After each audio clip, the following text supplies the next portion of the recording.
అభివృద్ధిని వేగవంతం చేయాలని సీఎంలకు ప్రధాని మోదీ దిశానిర్దేశం చేశారు. రాష్ట్రాల్లో కేంద్రం సమిష్టిగా జట్టుగా టీమిండియాగా పనిచేయాలి అని సూచించారు. కాగా నీతి ఆయోగ్ సమావేశానికి పుదుచ్చేరి, కేరళ, కర్ణాటక సీఎంలు గైర్హాజరయ్యారు. భవిష్యత్తు అవసరాలు, సౌకర్యాలకు తగ్గట్టుగా రాష్ట్రాలు, నగరాలు, పట్టణాలను అభివృద్ధి చేసుకోవాలి అన్నారు ప్రధాని మోదీ.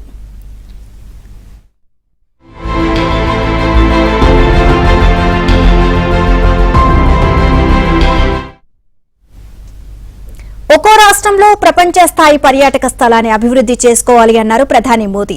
అభివృద్ధి, సరికొత్త ఆలోచనలతో, వినూత్న ఆవిష్కరణలు, స్థిరత్వంతో 2047కి శక్తివంతమైన అభివృద్ధి చెందిన భారత్ను ఆవిష్కరించుకోవాలి అన్నారు. ఈ లక్ష్య సాధనలో మహిళా శక్తిని భాగస్వామ్యం చేయాలి అన్నారు ప్రధాని మోదీ.